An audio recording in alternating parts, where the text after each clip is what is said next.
We're in the community of Fort St. John, British Columbia. Right now, there are around 3,000 people evacuated here from Fort Nelson. Those people had just a few hours to throw their belongings into bags, get in their cars, and drive here because of a huge wildfire that is threatening their community. And this has become the reality for thousands of Canadians every summer and now every spring, as wildfire season seems to start earlier and become more dangerous. We arrived in town a couple of days after most evacuees had arrived. The local hockey arena had been turned into an evacuation center, so we caught up with some of them there. We were the first to be evacuated because of where our house is. My friend called me and then was like, "Are you guys evacuating?" We looked out the window. You could see the glow of the fire and the smoke went up. Yeah, it's kind of freaky, but we're all out and we're good. So we have our ups and downs where we're emotional and not emotional, and we're okay and then we're not. So because we don't really know what's going on. We hear the rumor line, and the rumor line is just really long. So I've shut it all down. I don't want updates or anything, except for like when we have to come renew or whatever. What is it like to be evacuated by a wildfire? It's scary. It's really scary. Mostly you're just worried about everybody. Like, we don't care about the stuff. Like, we could rebuild. It's hard, but it's easy. But you can't replace a life, right? So when you see somebody that you work with, or you see the kids, or somebody that you know, it just makes your heart ease a little bit, if that makes sense. Every time we'd come down to Fort St. John, you'd run into one or two people, that are down for the weekend, shopping at Walmart or something. Now you go to Walmart and it's like, hey, it's like 98% Fort Nelson people. Try to go to a restaurant and you get told it's a 45-minute wait because of all the people from Fort Nelson.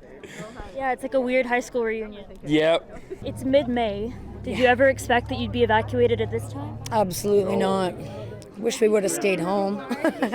If we get evacuated again, we'll be staying home to try and help, right? I mean, that's a tough decision to make, but tell me about that calculus. Well, you don't really have time to think about it. It was so, the smoke coming towards us initially was so ominous and quick that we just fled, right? We were basically fight or flight. So once we got halfway down here and realized we could have stayed and helped, we went down and we should have stayed. But So you offered to help? To run cat or hoe or whatever, but they said you can't come back.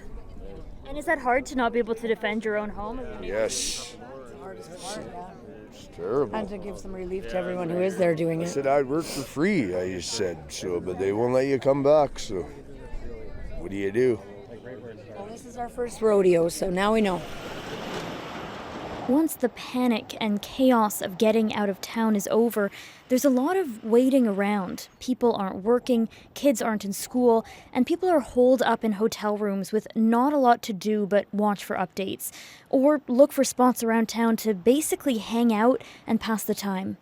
Yeah, just going to parks. We found a dog park the other day, so we took our dog there. At McDonald's Play Center here for my oldest girl to play.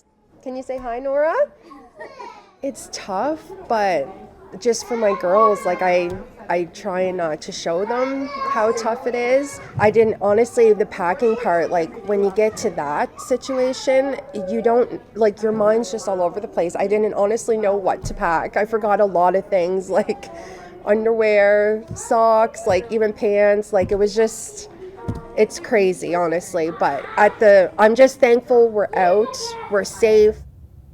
On day 5 of people being out of their homes, we heard that a public meeting was going to be held at the hockey arena, so we headed there. You can see some people starting to arrive. They've been out of their homes for a few days now, and officials are about to hold the first community update. So people are going to get a chance to ask their questions and get an update on the situation on the ground in Fort Nelson right now. We couldn't bring our camera inside, but the entire meeting was broadcast on Facebook so that people evacuated all across BC could watch.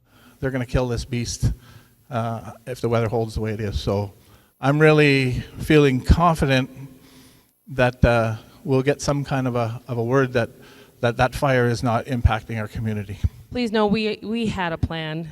We had a plan. It was a good plan. It worked, and yeah, our people are safe. So that's the most important thing. Still, there was some frustration about the process of evacuating, especially finding places to stay. In just a couple of days, Fort St. John pretty much ran out of hotel rooms. There were 3,000 evacuees trying to be absorbed by a town with 20,000 residents, and some people had to keep driving to Prince George, Chetwynd, and Dawson Creek for shelter. Everywhere we went, there seemed to be stories of people trying to help out any way they could. We saw a Facebook post about a tattoo artist who was visiting Fort Nelson when the evacuation order came down, and a local shop here had offered him a place to work. He left Fort Nelson later than most evacuees. He was helping his dad safely shut down his hotel. So we were able to go to the fifth floor of that and see the whole town from a 360 view, and you could get a good clear view of the smoke and where it was coming from, and it looked like an atom bomb. Like it was the mushroom cloud was 400 feet tall. Was it scary? I didn't get scared. I'm not scared. I have the utmost faith in all the people working up there and everybody. I have faith in everybody. Jamie reminded us when an entire community is forced to evacuate, it doesn't pause all the other issues people are dealing with. In our hometown, we've lost pretty well like 40 people in the last year, to overdose and whatever else it can be. I'm not gonna go there, but the town is always getting knocked down, and we're always picking ourselves up, and we're always there to lean on each other. What do you want people to know about what it's like to see your hometown threatened and to have to leave? I think it's humbling. I don't think I have the right words for it. I don't think I can put it into words. Fort Nelson has been evacuated before, and with the wildfire season predicted to be particularly dangerous, it's likely more communities will also have to pack up and get out of the path of the flames.